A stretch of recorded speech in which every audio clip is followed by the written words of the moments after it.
Awesome. Thank you very much.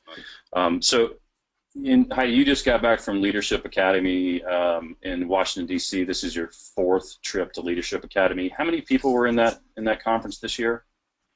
This year, I think we had about 28, and I believe 20 different countries were represented, 8 of them from countries who had not participated previously. So it's very exciting. Yeah.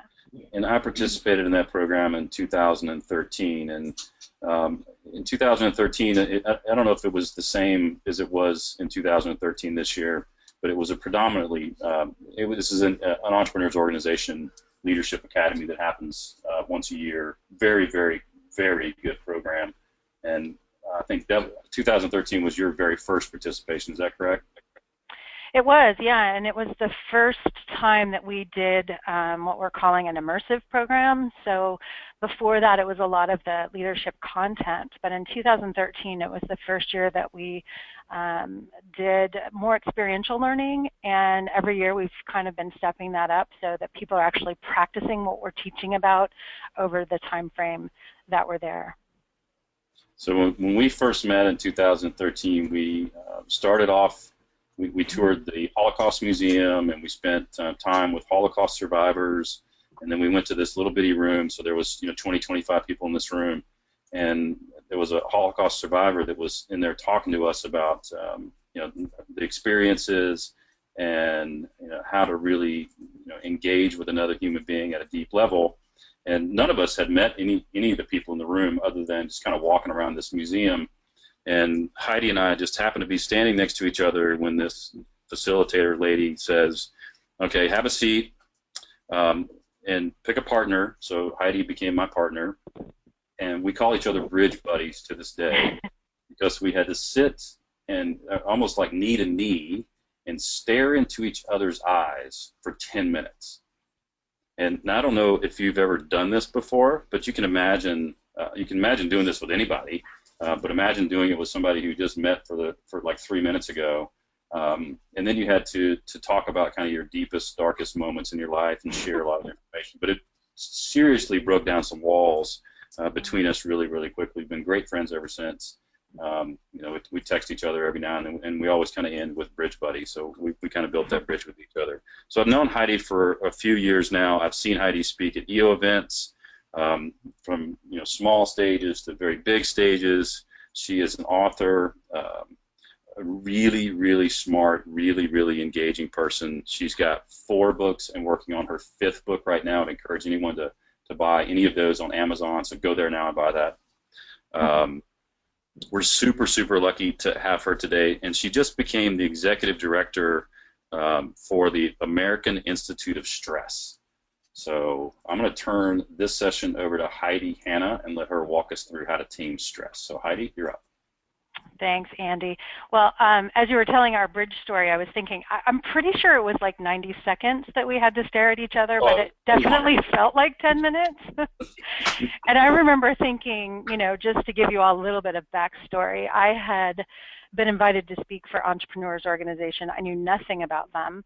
And I had just finished a big publicity tour for my book, The Sharp Solution, which ended up hitting #2 on the New York Times bestseller list. And I had been traveling all over the country, really promoting the book. And I had this opportunity to speak for EO, and my agent was really adamant about it. He said, this is an amazing organization, and if they liked you, they'll use you for, a lot more opportunities to get your message out. But I was just so exhausted that I don't remember exactly why I did it, to be honest. I mean, it was like everything was telling me, don't do it. You don't have anything to offer these people. You're exhausted. You need to, slow down.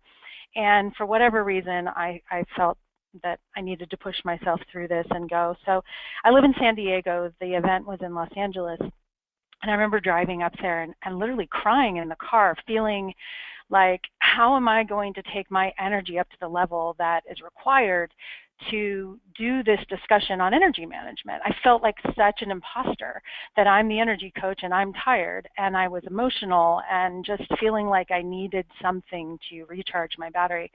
And so I met this guy who was the learning chair for Los Angeles, and he came up and gave me a big hug. He was so excited about the session, which to me just put more pressure on the situation. And for whatever reason, I felt like I could be vulnerable with him. And I said, you know, I'm afraid I might break down and cry. I'm so emotional. I'm so exhausted. And I want to give you the best that I have, but I feel like I'm going to start crying. And he said, oh, yeah, do that, do that. They would love it if you did that. And it was so strange to me, but it was exactly in some ways what I was looking for. I mean, it was a group of people who wanted to get real. And they so appreciated the fact that I could show up and say, look, I have some information to share with you, but this is a discussion, and we are all on this journey, and we're all learning. And so let's put it all out there. Let's be transparent with each other, and let's figure out a way to be better together. And I share that with you because shortly after I was invited to Leadership Academy and similarly struggling with my own exhaustion and similarly wanting to show up at greater and greater levels. And that's when I met Andy and we had that experience, and the people who were there were just so genuine in their desire to not only learn how to perform at higher levels from a business perspective, but also to have, have more depth in their personal life. And they understood that in order to be truly successful, that they needed to come up with a way to have their life in better balance. And we talk a lot about work-life balance. I consider it more of a rhythm. I don't think we're ever completely balanced, but I do know that everything about the human system is designed to have beats and pulses and rhythms, and sometimes we're feeling like we don't have enough energy, or we don't have enough time, or we have too much stress. And that can pull us out of that optimal rhythm. So for me, I think this has been just this lifelong journey of understanding human performance, understanding how we can really be transparent and authentic with each other to support each other and lift each other up. And I'm really grateful for EO and for Leadership Academy and the connections that I have there. So when Andy invited me to share this message with all of you, I knew it was something that I wanted to do, first of all, to honor the friendship that I have with him and to do something that would be helpful, but also because I know the type of leader that he is. I know how much he values his relationships with all of you. And if there's any way that I can serve you all in that by giving you some ideas around this monster that we refer to as stress, I would certainly love the opportunity to do that. So thank you for being here. I know we have some people that are logged on as individuals and some people who are sitting with groups, and I want to share this content in a way that helps you to have a better framework for understanding stress and understanding these practical tools that can help us to manage stress more effectively. But also, I think, culturally, to have some tools to communicate more effectively about stress, to look at what stress is doing with regards to the breakdown of human energy and human performance, but also in some ways the simplicity of the answer to all of this. I mean, in some ways it's so simple it's ridiculous. It's why I think we don't do things sometimes, because they seem like they're too simple to be effective. But the reality is, in a lot of ways, if we simplify this process, it becomes something that we can add to our routine on a regular basis. And I know Andy is very strong on the importance of those rituals and processes and systems. So when you're thinking about your business, having that framework of how are you showing up as a person, what is the energy that you're bringing to the time that you have. And in one of the most important mindset shifts, I would invite you to think about your most valuable resource as being the energy you bring to the time that you have. Because today's world is so rushed and so hyper-connected and so overstimulated that it's easy to get caught up in this just rat race, hamster on a treadmill, doing the same things over and over again, unless we're intentional about slowing down. And by slowing down and being more mindful about how we show up, all of our other indicators of performance are enhanced. Our brain is dramatically improved, and the brain power that we have. So let's start with looking at this idea of stress. And in my opinion, by far the most important thing about stress management is that we have to define what stress is. So as Andy mentioned, I took on this new role as the executive director for the American Institute of Stress. And many people laugh when they hear that because they think it's ridiculous that we have an institute for stress. But this was started back in the 70s by a man named Hans Selye, who really first used the term stress as we think of it now, as a physical experience, as essentially what happens to us when there is a demand on our capacity. And so this was started, and it was very academic, a lot of researchers looking at the stress response. We'll talk a little bit about what that is.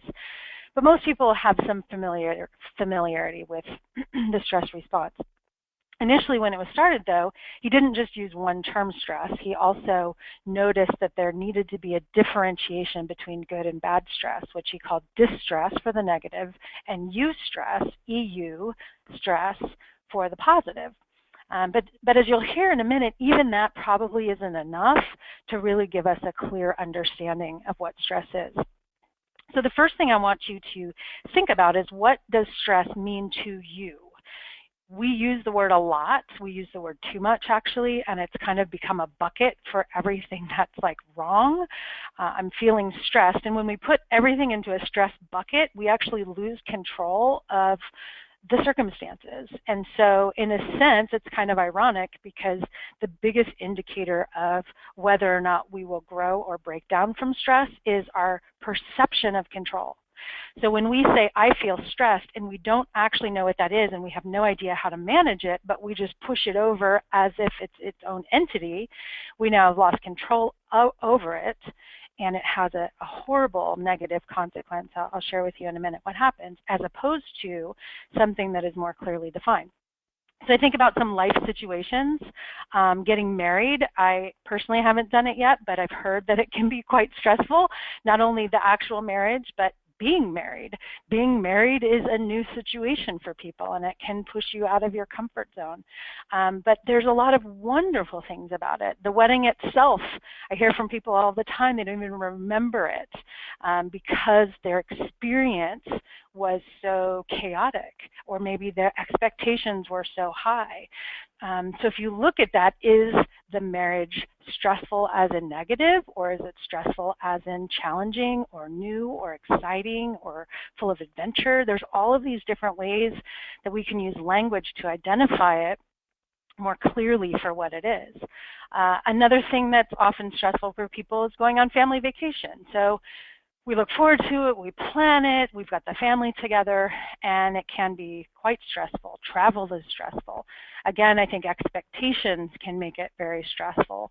Being in enclosed situations with people, and even the fact that a lot of people are still in their minds working. So they're on vacation, but they're still worried about work. They're worried about what they're coming back to. Vacation has turned into something quite stressful for people because they don't ever really disconnect. So they're feeling a pull between being here physically but being somewhere else mentally or emotionally. And that misalignment of being in one place and thinking about another place is causing that stress response. But again, is that stressful? Is it negative? Is it positive? Well, a lot of it depends on your perception. Which we'll come back to in a minute. And then one of my favorite examples is the lottery. So many people, myself included oftentimes, think that if we had financial security, then all of our worries would go away. If winning the lottery, for example, would be give us a sense of freedom and give us all of these great opportunities.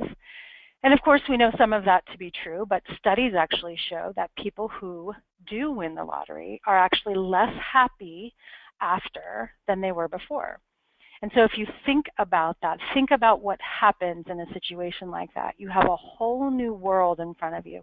You have, I know we have some financial people who've dialed in, you have taxes to deal with, you have family coming out of the woodwork that want a loan from you, or people looking for handouts or whatever it might be. If you don't know how to manage that, it can be very stressful.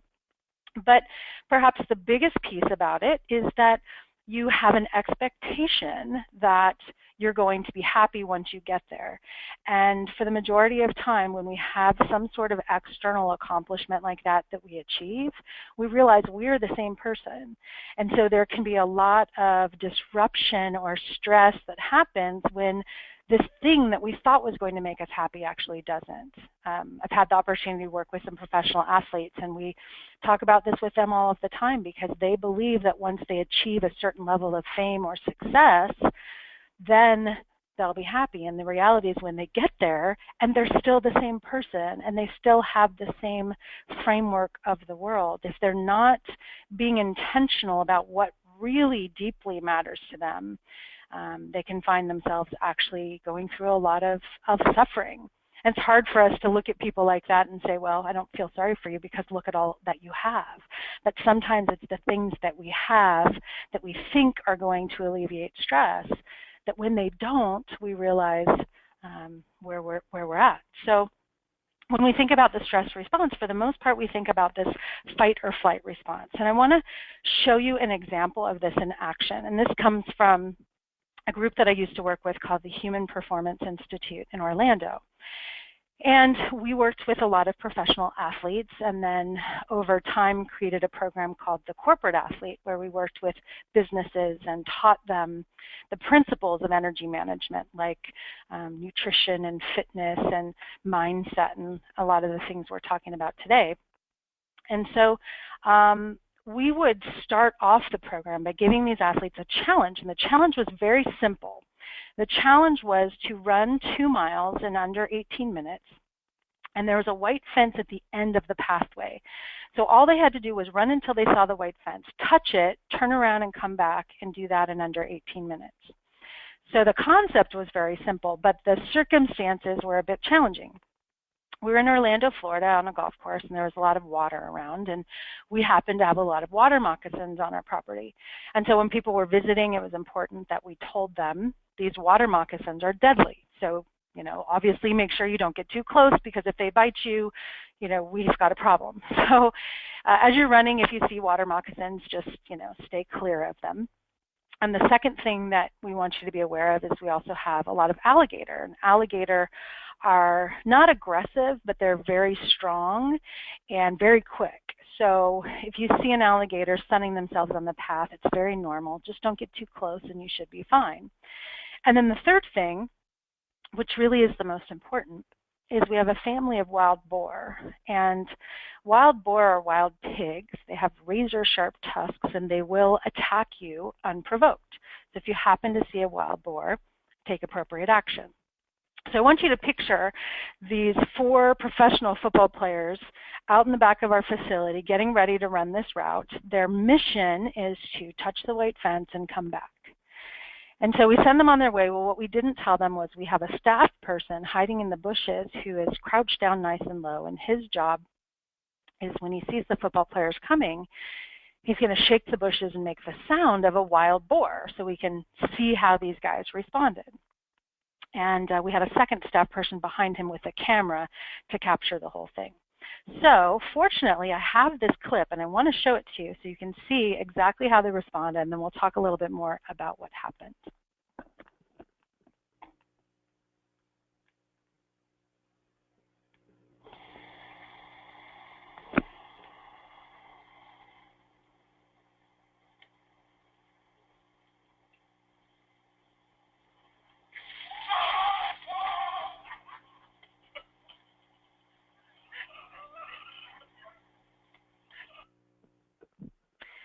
Okay, so we're going to have a little discussion around this. So I want to invite you to open your chat box. I'm going to ask you a couple of questions about this. So get your chat box ready so you can participate with me. Hopefully you could hear that okay and see the video okay. So they came running back and we knew what had happened because it always happened with our athletes. And of course we asked them what was the mission. And they couldn't remember what the mission was. They just knew that they had seen a wild boar in the bushes. So before I tell you the process we went through with them to kind of debrief this mission training, I'll tell you we had another group, and this group was an active military team that had just been serving in active duty. And we took them through the same scenario. So we told them about the 2-mile path. There's a white fence. All you have to do is touch it and come back. We told them about the water moccasins, the alligator, the wild boar, and they got more excited with everything we added to the challenge. So much so, in fact, that one of the guys went back to his van and came back with guns and said, well, we'll just take care of them for you, which, as you can imagine, totally stressed us out. But we made sure that they didn't have any weapons on them. We sent them on their way. And this time, same thing happened, but the response was very different. So what would you expect to see? And I want you to type into the chat box. I want to see a couple of people comment here. What would you expect to see when an elite military team is running down the path, they hear the sound, they see the bushes shake? How would you expect them to respond? And go ahead and just type for me in the chat box what you would anticipate to happen. And I'm going to give just a couple of moments here to see the responses. So we're getting some inside of the answered question. I question. see some in the question. Yeah, I'm checking that one too. So I see, okay, they would keep going, people running towards, not run away. Okay. I think, you know what we'll do, Andy? Let's just, oh, I've got another one here. Look for the animals. Okay, I'm going to stay in the questions box. That seems to be where people are most comfortable, which is no problem. Take a stance behind, freeze and analyze the situation. Okay, so we've got some different options here. Thank you so much for posting, and that's fine. I can, when I ask a question, I'll kind of look at both boxes there. So yeah, a lot of different ideas there. What ended up happening was they stopped, they analyzed the situation, and then they made a judgment as to how to proceed. Well, if you think about both of those situations, the next thing I want you to tell me is what made the difference? Why did one group, why did the athletes every single time turn and run, and why did this military team stop and analyze the situation as if it was instinct? What's the key differentiator? And there's a couple of things to this that I'm looking for. So go ahead and type your thoughts there, and go ahead and do that. You can do that in the questions box.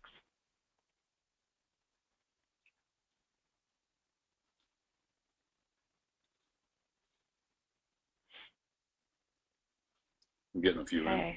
Yeah. So preparation and training, preparation for hybrid situations, addressing the unexpected, training, right? Training. So we know training is important. So it's not that they were trained for this exact situation, but they were training in a way that whatever was thrown their direction, they would be able to handle it. So if we were to continue to think through that a little bit more, what does that training look like specifically? And so one of the things that we look at is this idea of energy management. So in a situation where an unexpected thing is to happen, what type of energy is required for us to handle that? And so if you were to look at the athletes, for example, they were very trained physically. They should have been able to complete the mission easily, and they would have if nothing unexpected happened. But when something unexpected happens, how do they then respond, and what type of energy is required? So if you think about energy, I'm going to encourage you to think about energy as being physical, emotional, mental, spiritual, and social, that each of those buckets contribute to the amount of energy we have in any moment to deal with the task at hand. And I'm going to come back to making this fit in your life, because I don't want to lose some of you thinking, well, that's never going to happen to me because I'm not running through the bushes. The idea here is every day, and in fact every hour, and perhaps in every moment, we have a mission that we want to accomplish. We have a white fence, so to speak, of something that we want to do or somebody that we want to be. And when we have that, if everything goes perfectly, we know how to do that. But the reality of life is that things happen that are unexpected. The reality of life is that stress is a constant. And I'm going to talk more about what stress is, because that becomes important too. Stress is simply change. Stress is a demand for change, or some sort of demand on your energy where capacity may be less than what's required. So I'm going to talk more about that in a moment. But in this sense, when these guys, the athletes, were running towards the white fence, there was a demand on their energy that was beyond their capacity in the moment because of one element that you all brought up, which was training. But there's another element as well, and that has to do with the mindset aspect. So the way I look at this when we look at energy management or stress management is we want to be thinking about energy and how we oscillate energy and how much do we have, what's our capacity in the moment, but also the framework or the lens through which we see our experience. So as I say that, I'm going to ask you again, and I'll look for some comments there in the question chat area. What was the difference, or what did you hear me say that would give you an idea of the framework of the mindset or the lens through which the military team saw their experience as being different than the athletes? What did you hear me say, or what would you anticipate to be different? I'm going to give just a moment here for a couple of comments.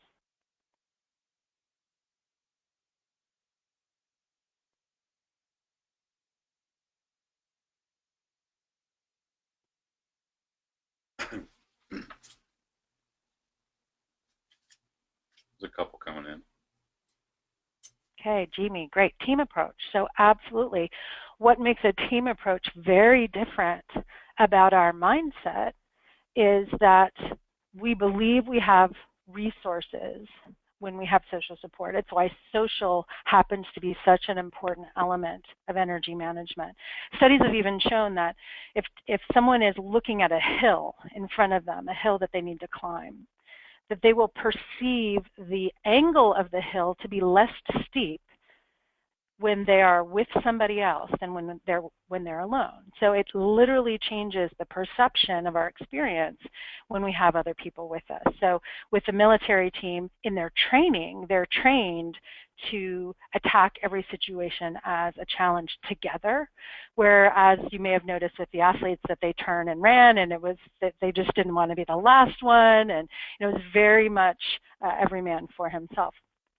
So the other piece is, if you'll recall, as I was setting up the story, with the military team, when we added elements of challenge, whether it was the snakes or the alligator or the wild boar, they actually got more and more excited. And I know I said that quickly, but it turns out that's a really powerful differentiator, is that they saw challenges as opportunities to overcome obstacles. They were trained to believe that they have the resources that they need, and they were excited by the adventure of it, whereas the athletes didn't. I mean, the athletes, honestly, when we would work with them, were feeling somewhat punished that they had to be there. They really weren't excited about training outside of the box. They knew their comfort zone, and they liked to stay in their comfort zone. But it turns out that when we anticipate a challenge as an opportunity, it dramatically changes the physiological response. So it's not the same fight or flight response that we often talk about. It becomes something much different. And so I want to go through that with you here in just a couple of moments, even from the point of the chemicals, the stress hormones that are released when we are in a challenge versus a threat are totally different. And so the two elements, to just kind of wrap this up, the two elements we're looking at is how are we training and what is our mindset? How are we making sure we have the energy we need in each moment to deal with whatever comes our way? And how are we training our mindset to see that challenges are opportunities and not threats? And so we know that there's this connection between stress and performance. I think this is really important as well, that stress is actually necessary for peak performance. If we have no stress, if we were to eliminate stress from this world, our life expectancy would actually decrease, not increase. A lot of people think if we just eliminate stress, life would be so great. But it turns out that stress is a reason for us to adapt and to grow. And the human system after the age of 30, if it's not being intentionally trained to grow capacity, it will lose capacity. It's what I refer to as the human energy crisis. There's this point that happens around the age of 30 where we are no longer growing unless we're actually trying to grow. So if somebody at that point decides to go on cruise control, their body will actually start shutting down.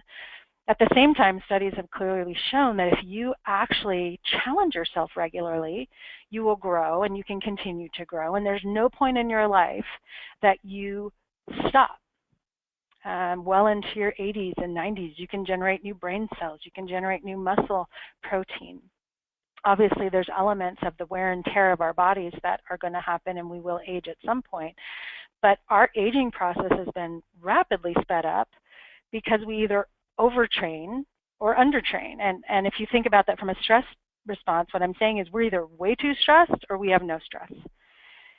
If you think about people going through retirement as an example, a lot of people say, well, I'll rest when I retire, or then I'll get to take my vacations and do these things.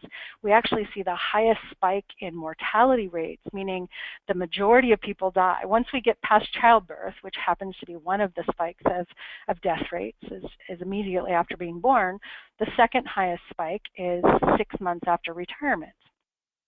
And the reason for that is because so many people go from an extreme stress situation to no stress. And again, when I'm saying stress, when I'm using the word stress, maybe I'll start using the word challenge instead. I want you to replace the word stress with the word challenge. Because if you're not being challenged and your body and your brain don't have a reason to adapt, you will decline very rapidly. At the same time, if you're challenging yourself to the point that you feel you have not enough time, not enough resources, not enough energy, and you're feeling stretched and you're feeling out of alignment with the things that are most important to you, you're going to wear yourself out as well. So there's a balance there, or a rhythm there, of being able to bring the right amount of challenge with the right amount of recovery and repair and what I call recharge time that's going to help you to come back down and bounce back up. So if you think about this curve, think about human oscillation. One of my favorite words is oscillation. Everything that we do is designed to oscillate, from heartbeats to brain waves to blood sugar. Everything about us is supposed to have ups and downs. We're supposed to sleep for at least 8 hours.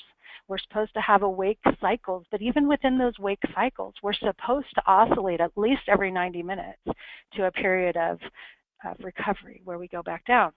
But for most people, they go and go and go and go, and so they flatline all day. They just get up and they go, and they use caffeine and sugar to get their energy up, but all the while underneath, their system is breaking down because it's not getting that restorative time that's so necessary. So when we do have that, we're able to use stress or challenge as a growth tool. We have a current capacity, a current energy level that we can bring to each moment, and then we train a little bit more at a time. But if we do too much, stretch too thin, we break down. And if we do just the right amount with enough recovery, we can build back up again. And this is an illustration, a slide here, of that human energy crisis that I had mentioned. Around the age of 30, if we're not building, we're breaking down. And then at the same time, the demands on our energy are going up. And there is a point where energy capacity no longer meets demand, and that is stress. That is the breakdown stress that so many of us think of when we don't have the capacity. So our goals then should be, how do we build capacity so that we can have more energy and less stress? And how do we manage that more effectively through simple, these practical tools that I'm talking about that essentially just help us to recharge moment by moment, hour by hour, day by day? What are the things that we need to do to build that energy bucket? And I'm going to show you just a couple more slides, and then I'm going to take a break and see if we have questions about what I've presented so far. So let me show you here the difference between the two types of stress that I mentioned, and this is really important. When we think about the stress response, there are two very different elements: acute stress and chronic stress. Acute stress happens in the moment, right now. Something's wrong and you need to fix it. The building is on fire. That's an acute stressor. You have got to get out of the building.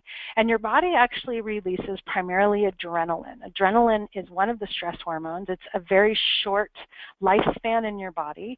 So it comes into your system. It lasts about 30 minutes and then it's gone, so that you have time to do what you need to do. Your heart rate goes up, your blood sugar goes up, your immune functioning actually gets better, your memory actually gets better, your focus gets better. So in that short time frame, you are highly effective. Now, another thing that can be a challenge about this is you're so effective and you get so many things done when you have that adrenaline rush that you can become dependent on it as your way to get things done.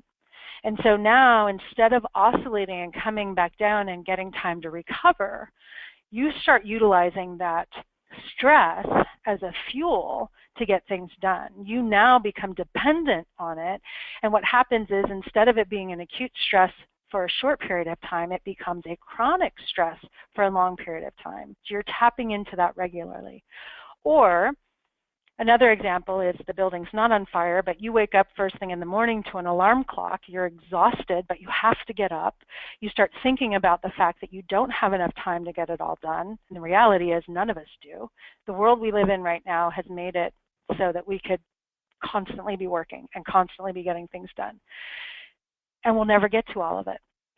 So if you wake up with that pressure or that tension or that stress, you put your brain into a stress response first thing in the morning, and it stays stuck there all day long, and that becomes a chronic stress. Now what happens is all of the things that were positive about your short-term stress response now become damaging. What initially built you up now breaks you down. So now you have cortisol instead of adrenaline. And cortisol stays in your system for a longer period of time, and it has been shown to literally kill brain cells. It shrinks certain parts of our brain that are needed for memory and attention, and it actually enhances the parts of our brain that are sensitive to stress, that fight or flight, that fear-based area of our brain called the amygdala starts to actually grow. So we're shrinking the parts of our brain that help us to relax and be creative and innovative, and enhancing the areas that cause us to be kind of a jerk sometimes and be frustrated and irritable and angry. We also see inflammation go up. So inflammation is designed to protect us, and it does so short term, but when it's there for a long period of time, inflammation has been shown to increase the rate of heart disease, diabetes, dementia, Alzheimer's, stroke, you name it, inflammation makes it worse, cancer. The excess sugar, the blood sugar that was circulating through your system because you didn't need to run or hit somebody or do something with it, it now gets stored as fat. Interestingly enough, when we're in the stress response, you will break down lean muscle protein into glucose to get it into your bloodstream. But then if it's too much and you don't use it, you'll store it as fat. So body composition starts to shift in an unhealthy way. Immune functioning cannot stay activated for a long period of time. Decision-making gets cloudy because the brain is overactive in the wrong areas.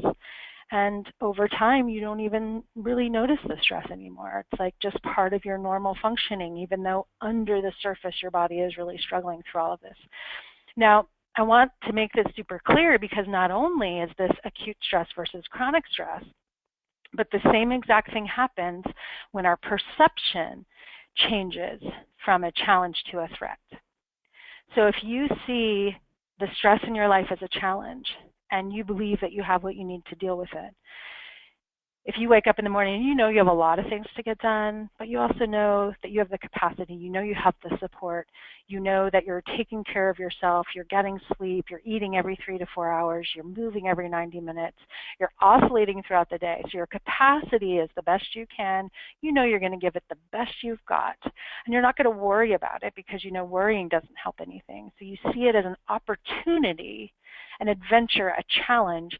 You're going to have that acute stress response that will help you in the times that you need it without becoming chronic in nature.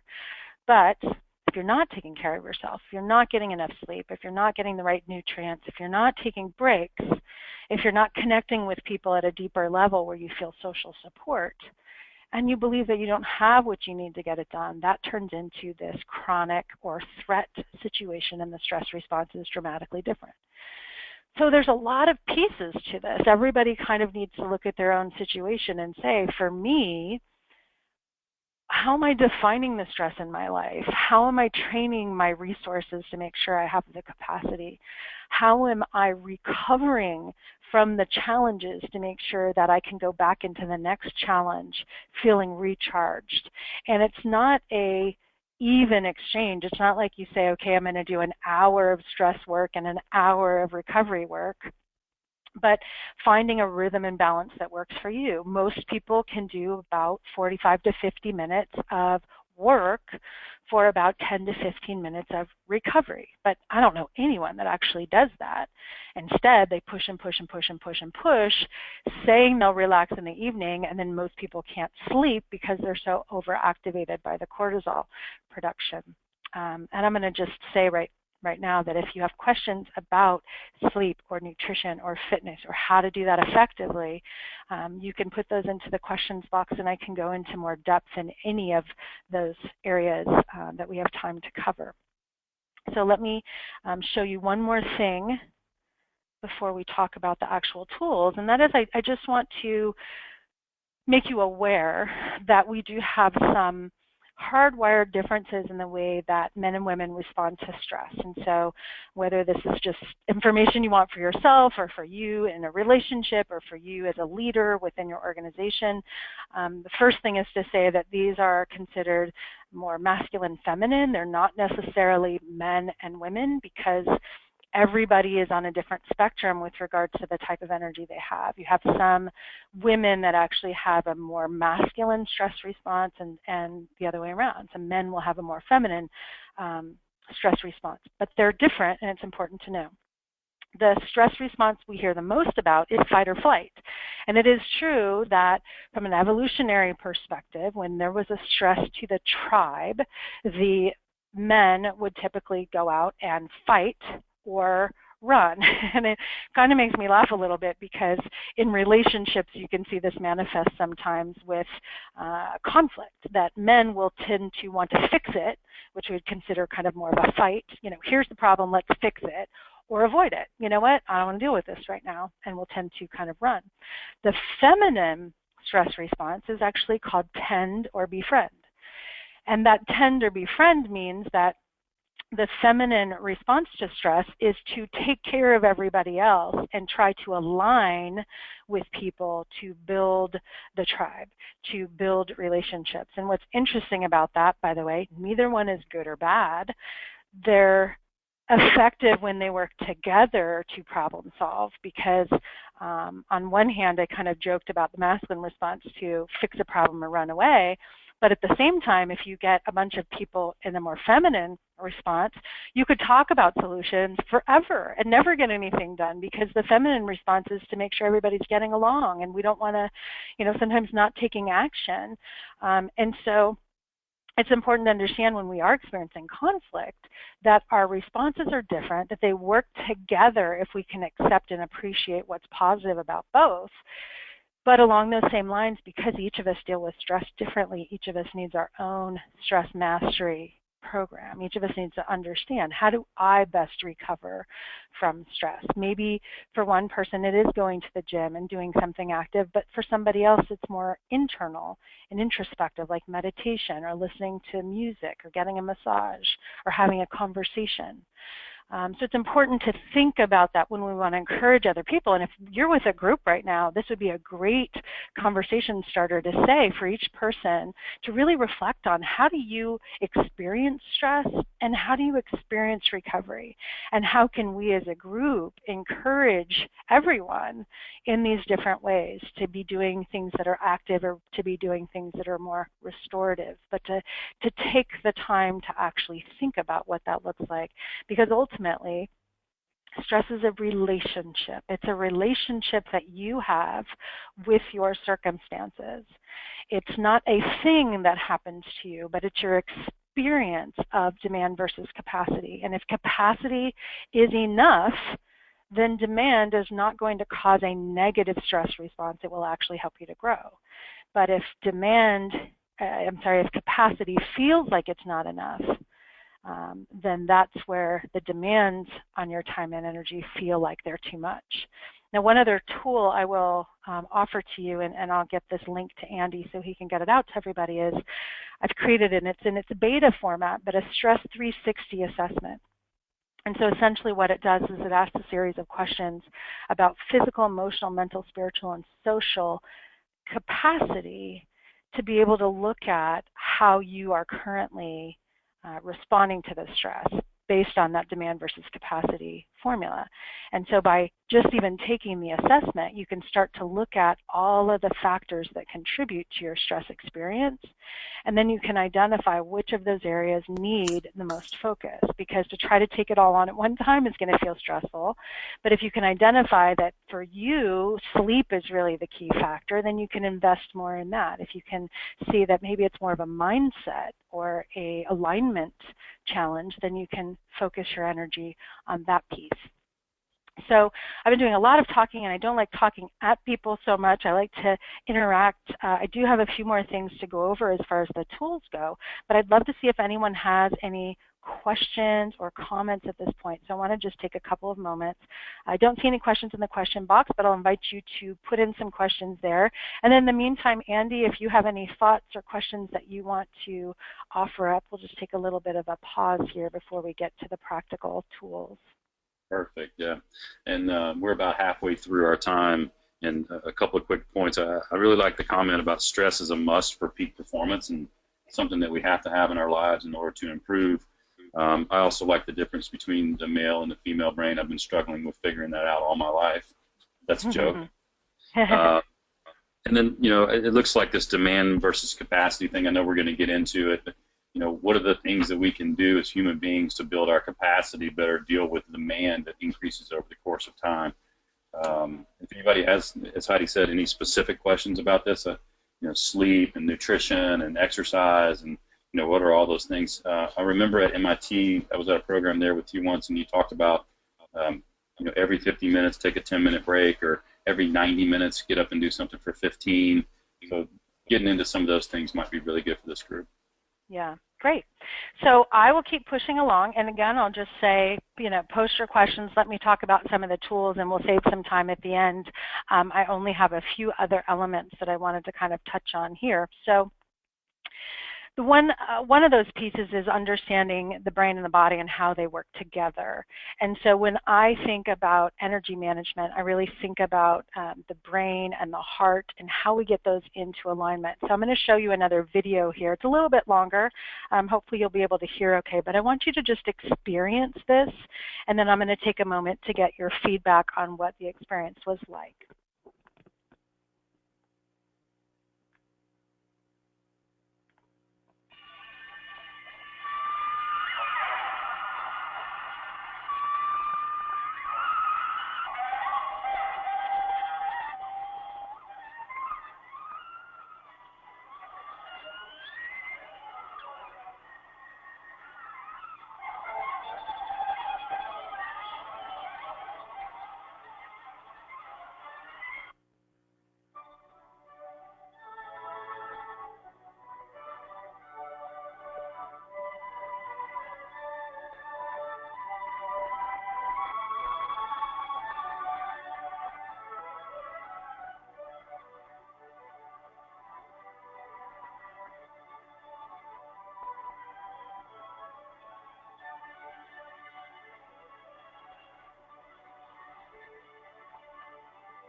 Okay, so I'm going to ask for your thoughts here in the question box.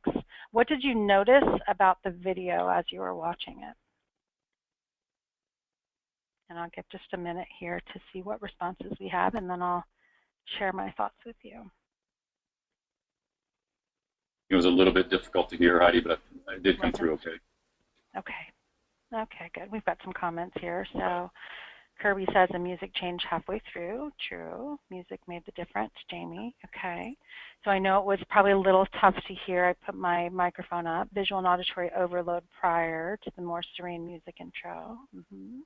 Jen says music seemed disjointed from the scenery, and Jamie said both chaotic. Interesting. So the idea, the view of the events changed with the different types of music. Lauren, great. So the idea, and again, apologize if it didn't come through quite as clearly, but the idea with that is the visual was exactly the same with both scenarios. The first one was very screechy and chaotic and disturbing. The second one being more serene, although maybe not everybody would have felt that way, but it being music, having rhythm to it. And if you notice your experience of that, typically what you would find is that the first one felt chaotic and it felt stressful, even though it was exactly the same as the second one, which felt like it had more flow or more rhythm to it. And the reason I find this really powerful is because our experience is so dramatically changed by the noise or the framework. And if you think about that, even in our day-to-day operations, what noise do you have around you? That could be internal or external. So if you think about external noise that we all have, we have media, we have news, we have lighting, we have sounds, we have movement, we have all of these things pulling on the brain's attention. And then even internally, our own internal narrator is constantly narrating our experiences of life. So the voices in our own head that are making judgments about others, even about ourselves. I mean, the judgment that we have on ourselves sometimes can cause us to experience things as chaotic. And so the idea of stressful is when the noise is not aligned with our intention, versus the more rhythmic, calming is when we create both internally and externally this rhythm. And so how do we actually do that? And so it comes to the brain and the heart getting into alignment. What I mean by that is your brain constantly seeing how many resources you have at any given moment. Your brain's job is to just get you to survive. Your brain actually has no interest in you accomplishing your goals unless your needs are taken care of. And this is one of those, like, it's so simple, it's ridiculous. We all know that. But if you think about how you go through your day or how you are intentional about your energy, if you realize that your brain requires this consistent flow of energy, wouldn't you then make the effort to make sure that you were doing those things that you needed to accomplish peak performance and to reduce that stress response? The heart, on the other hand, is kind of like the CEO. It's connecting to your vision, your values, your mission, and what's most important to you. And so when we think about how do we then expand capacity, it's looking at both of these elements. How do we connect most deeply with what matters most to us on a regular basis? I'm talking not just daily, but even hour by hour, minute by minute. And how do we facilitate the brain in a way that the brain knows that it has what it needs? So I'm going to break both of those down for you here in a simple, practical application. So how do you then make sure your brain has what it needs? I'm going to give you 5 times during the day that are critical for you to communicate with your brain. So if you have, hopefully, paper and a pen or pencil, you can jot these down. If not, I can send you some resources or we can send you some notes on it. But here are the 5 most important times to essentially make sure that your brain is getting the energy it needs. And the first one starts with when you go to sleep at night. Making sure that you prioritize sleep because it is your restorative, recovery, repairing time for the brain. So not only are you prioritizing by making sure that you're allowing yourself 8 hours to sleep, which most people don't do, but that you're preparing your brain to be able to sleep by getting it into the optimal state. And so the way you do that is you give yourself at least an hour before bed to disconnect from technology completely, to allow your brain time to unwind from the excitement and the adventure of the day, and to think about something intentionally that's going to be positive and restorative and put you into a mindset of things like gratitude and appreciation. So an evening ritual, an hour before your goal bedtime, might be to listen to some music that's inspiring to you or relaxing, or to listen to an audio book that is encouraging or inspiring, or to reflect on your day, to journal. What were the successes of the day? You know, we have a tendency to get into critical, analytical, we prepare for tomorrow, all cortisol inducing, all stress promoting, and then wonder why we can't fall asleep and stay asleep. But we need to downshift in some ways and get our brain into that grateful, positive, restorative state. To write down 3 things you're grateful for, or talk to somebody about the funniest thing that happened during your day. If you have a family, this is a great ritual to get into, is at dinner or after dinner to have a conversation. What was the funniest thing that happened to you today? And to shift into a humor state actually reduces cortisol dramatically. I have friends that do the research on stress and humor. And so we know that finding something funny, and especially if you can share it with someone else, gives you a quick shift chemically into a more relaxed state, but also gives you a framework of not taking everything so seriously.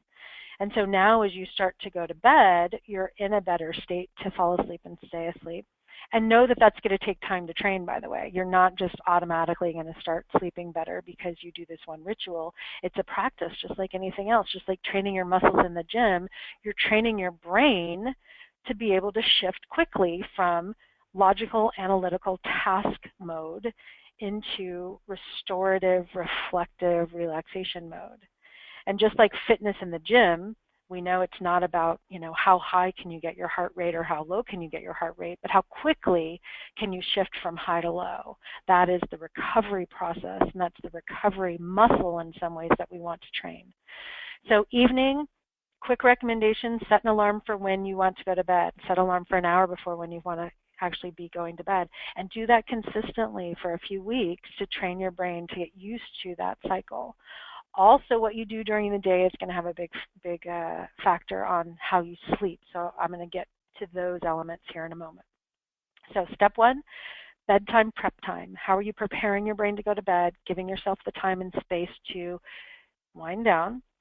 Number two most important time is what you do first thing in the morning right when you wake up. And I'm sure you've talked about some of these things with Andy and his team already. How do you get your brain into the mindset to really have these higher levels of engagement and performance during the day? So not jumping on technology, not checking your email. Fight the urge to do that, because remember that stress is stimulating, and that stress response will give you the energy you feel like you so desperately need first thing in the morning, but it's not the type of energy you want. The type of energy you want is aligned with what matters most to you. So the morning practice is, again, shifting into that optimal state. So it could be something like writing down 3 things you're grateful for every morning, writing down your intention for the day from an energy perspective, and I'm going to show you a handout that I use to do that. Reading something inspirational, journaling, watching something funny, sending someone a positive email. So if you are going to get on your email before you check anything, send someone a positive email expressing gratitude for something. And just you sending that is going to get your brain into a more optimal state before you start thinking about all of the tasks. So the goal for that morning ritual is, what will it take to get your brain into a better state before you rush into your to-do list? And the mantra that I use for that is, think about who you want to be before you think about what you have to do. So you think, you're intentional, who do I want to be? How do I want to show up? What's the energy I want to bring before I start thinking about my to-do list? Because once you go straight to the to-do list, you activate that stress response. So the evening and the morning routines are bookending your day. And then the 3 energy management elements are nutrition, movement, and rest. And so from a nutrition perspective, the very simple goals being that you're eating something at least every 3 to 4 hours, that when you're eating a balance of nutrients that are going to give you stable blood sugar. So it doesn't have to be perfect, but having some grounding nutrition being protein or healthy fat that's going to stabilize blood sugar, so you're not just grabbing for the quick carbohydrate, sugar, caffeine elements. Those aren't bad for you as long as they're incorporated with something that's more stabilizing. So really focus on the protein, healthy fats, nuts and seeds and things like that will help to stabilize blood sugar. And then movement. So you really don't want to sit ever for longer than 90 minutes at a time. My recommendation is every hour to do some sort of movement break. Could just be a couple of minutes. And we're actually going to tie all of this in here with a plan where every hour you're doing something to move your body and slow down or calm your mind. And what that does is gives you this little recharge oscillation break. And so by moving your body, it could be that you climb a flight of stairs. It could be that you walk to the furthest restroom. It could be that you just stand and stretch, or you have a Dynaband or even some dumbbells next to you. I mean, you could even build in some exercise a couple of times a day that way. But the key is to get up and to move, and if possible, get some fresh air, and if possible, build in those brain breaks. So number 5 is the brain breaks, is the calming of the mind.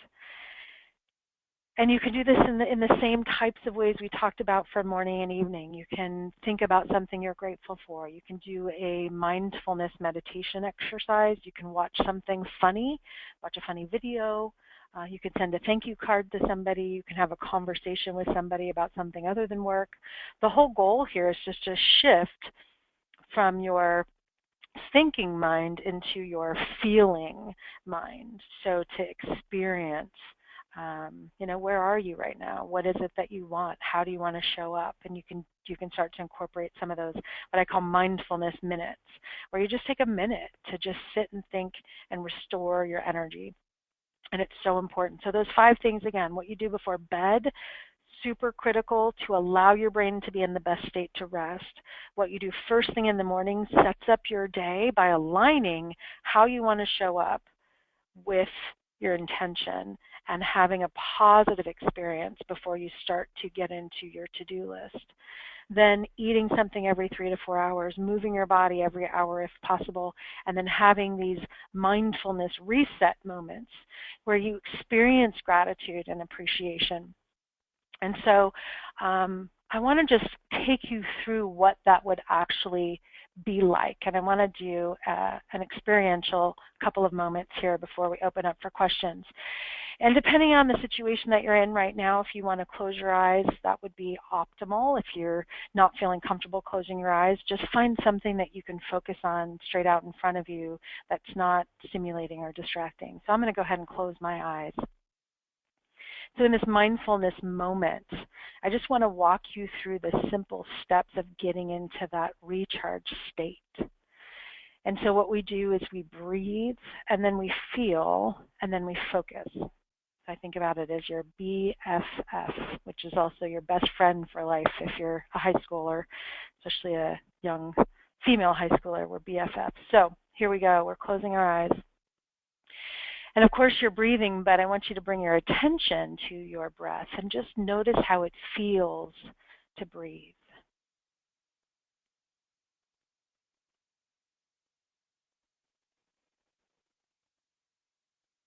And when you bring your attention to your breath, without even trying, you should notice that your breathing gets a little bit slower and a little bit deeper.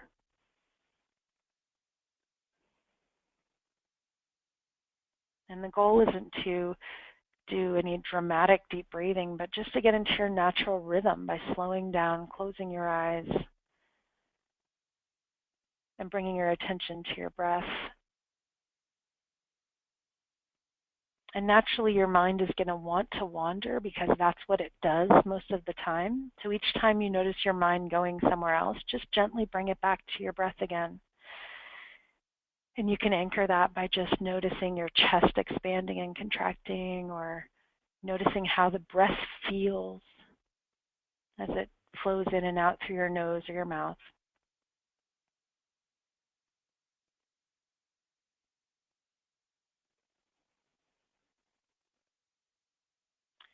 And then I want you to shift your feeling into gratitude. And so we can do this by thinking about something or someone that we feel grateful for. And it could be a person or circumstances, or it could just be that right now in this moment you have what you need, you're safe, you're healthy, you're comfortable. Sometimes we forget to be grateful for the little things. Whatever it is that you feel grateful for, just bring it to your attention and see if physically you can feel a change in your body. What does it feel like physically to experience gratitude? And just hold that for a moment.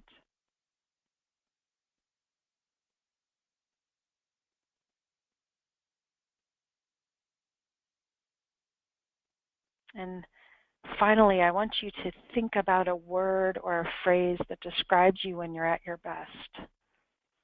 And I want you to feel that state. When you are in the zone, when you are happy, when you are joyful, when you are energized, when you really feel like you've got the best energy, what does that feel like to you? And I want you to feel it, and I also want you to define it with a word or a phrase. And just hold that position for just a moment.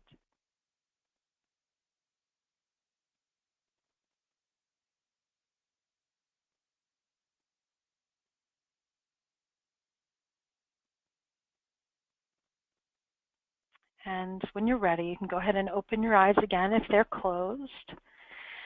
If you have paper and a pen, you may want to jot down the word or phrase that came to mind for you. This becomes, in some ways, a personal mantra. This becomes the anchor for how we want to show up. And by the way, this can change every day. It can change in any moment, depending on how you want to show up. But the goal is to be intentional about that energy that we bring to the time that we have, because we know that that's where we have the most power. It's not spending time doing things. It's investing that high quality energy.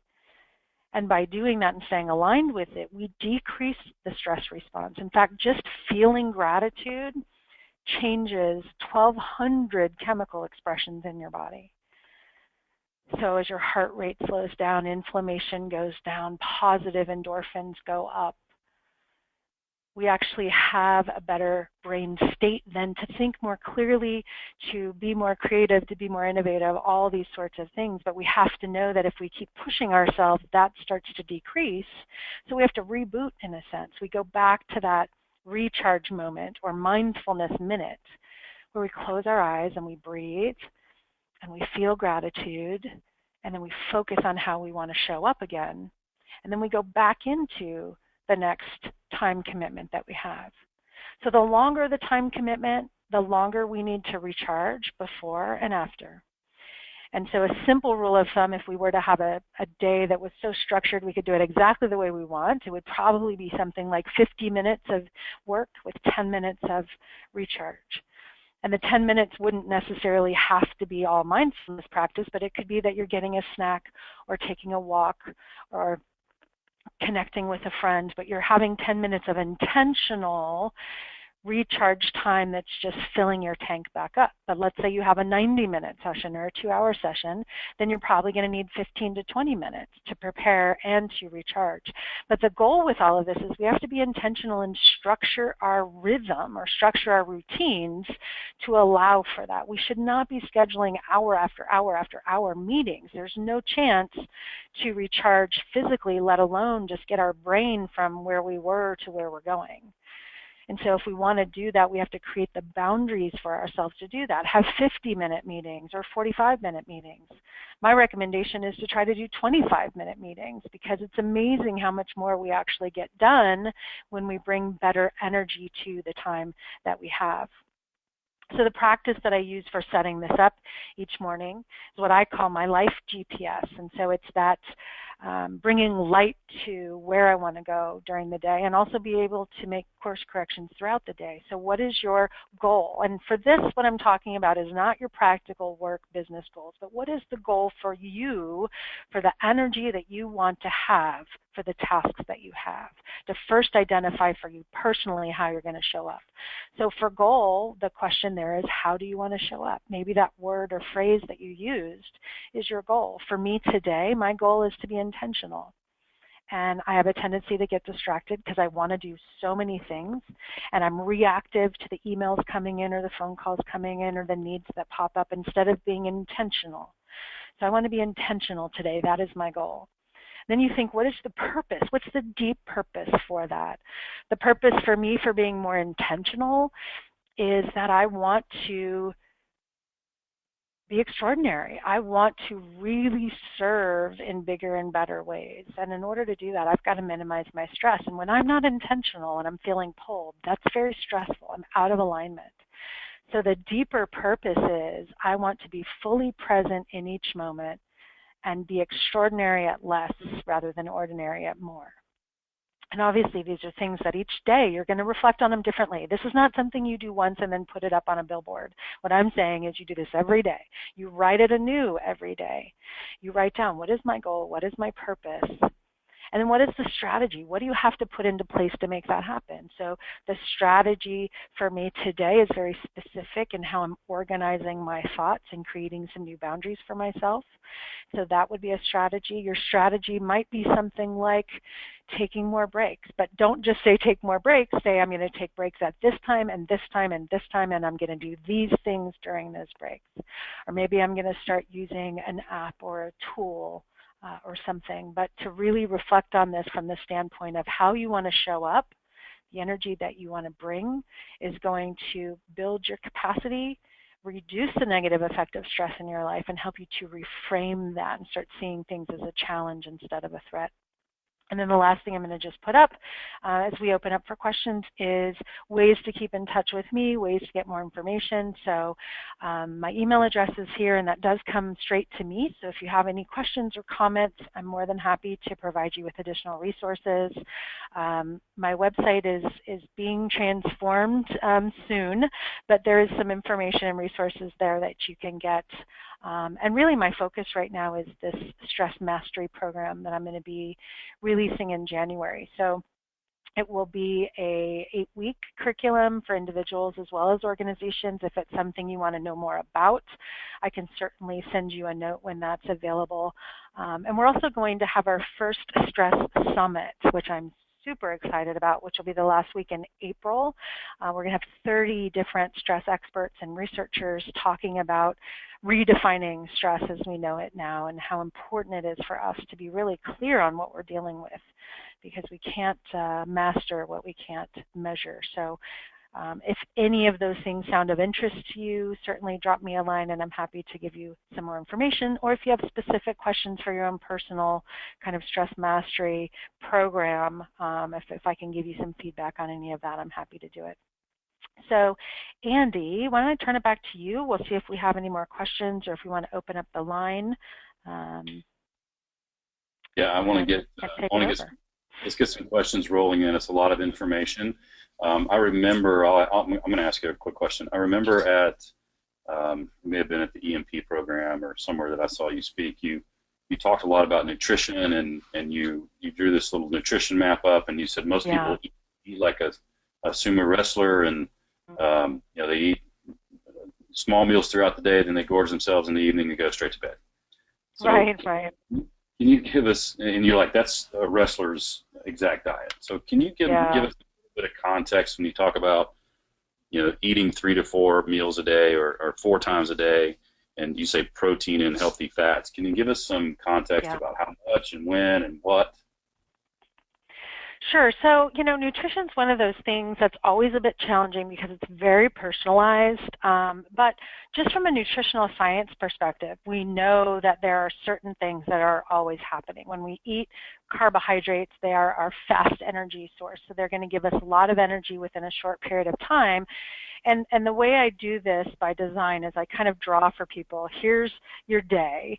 And if you were to draw 2 lines that kind of represent your day, you're designed to oscillate in between this ideal glucose range. And so what happens, for example, when we just have carbohydrates is we spike and crash too quickly.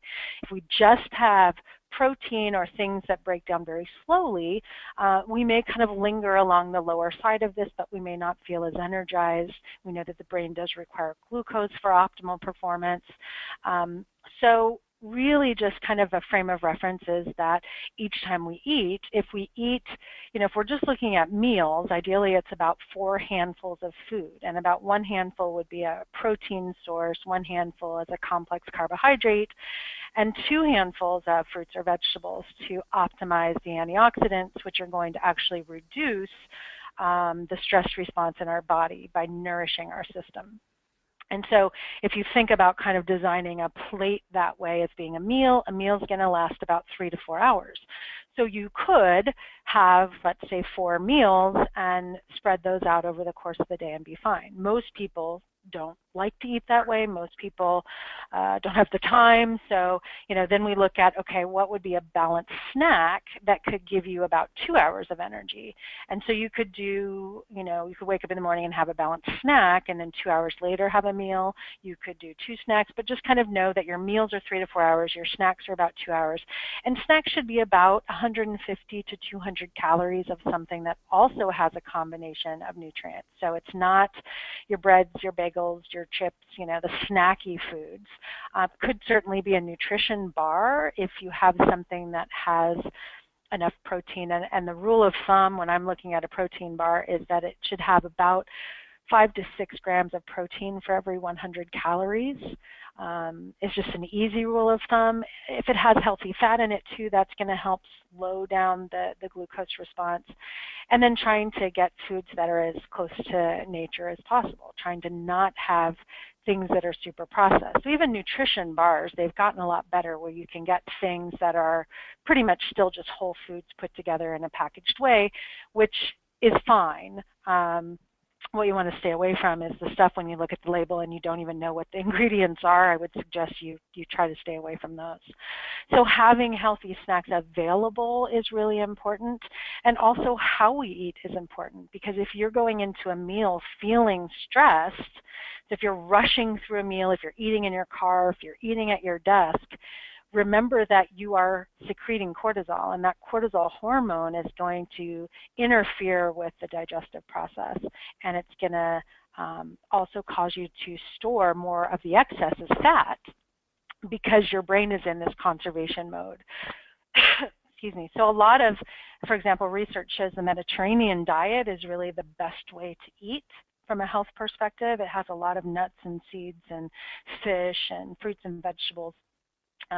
But in addition to that, the style of eating in a traditional Mediterranean diet is also much slower. It's much social. People are spending time with friends and family and really extending the meal time. If we eat those same foods, but we eat them at our desk or in our car, we have to consider how that's all having an impact on it. You can also if you want advanced information about nutrition, because it's so personalized, I would always recommend meeting with somebody who can kind of go through a 3-day food journal, food log with you, where you write down what you eat for 3 days, and they can make specific recommendations. Also things like food sensitivity testing, which is pretty easy to do now. You can do it from a distance. So if somebody wants to do like food sensitivity panel, I have a dietitian that I work with here who's wonderful, who can do that with you wherever you are. And the other type of lab that a lot of people are interested in now is looking at cortisol. You can actually measure your cortisol DHEA ratio. That's another at-home test. So if that's something you're interested in, is kind of seeing how your body's responding to stress, I can help facilitate that for you as well. So lots of ways to fine-tune this stuff, and without making it overly complicated, I think it's helpful to focus on the basics first, which is really oscillation. Get the 8 hours of sleep, get moving as often as you can, and take time to nourish your body with the food that you eat by having an actual break and doing some deep breathing, doing something enjoyable. If you want to read something, that's fine, but read something that's enjoyable. Don't turn on the news. Don't turn on negative information, because that's all going to affect the way that your body metabolizes that food. So you mentioned sleep, and I want to get to Kirby's question about meditation. I know in my house, we deal with screens a lot. And so when somebody goes to bed and they're looking at the screen and that little light shining on the other side of the bed, and I'm just trying to go to sleep. So we have this debate in my own house. Talk to us a little bit about blue screen or being on your iPad at night before you go to sleep, and how bad that really is, or is it proven somewhere? I know you're a scientist, so give us the fact. Yeah, I'm still kind of waiting for the real hard science to come out on this, because I know intuitively what's happening, and it always takes a few years for us to catch up with the research. Some of this is hard to measure, but I just was emailed something this week, so I'm looking forward to reading it about technology addiction. I think sometimes when we think about things like that, we think about the actual device. So is the device addictive or is the device stimulating? So we know that anything with an electrical charge, or especially a screen that we're looking at, and the different types of lights that are on that screen are stimulating to our system. Even, I mean, you can go super woo-woo into this stuff and look at, you know, cell towers and just how much activating energy is kind of in our society. It's a little scary, actually, if you get into it too much. But the reality is we can't control all of that. So let's look at the pieces we can control. And so screen time is not just activating because of the technology, but it's activating because it has now given us a window into access of information beyond our wildest imagination. So when I hold my cell phone in my hand and it's not on airplane mode, I know that there's articles I can read and people I can connect to. And I think about that really as being the stress addiction we deal with is we have information, we have stimulation because the device itself is stimulating. We have distraction. So if I don't want to be thinking about one thing, I can go surf Facebook and, you know, do a million other things. We also get a feeling of being connected. So we can connect through social media, we can connect with, you know, the news and feel like we're part of what's going on. And then we also get validation from it. We're getting feedback. We're feeling busy, and feeling busy actually helps us feel important.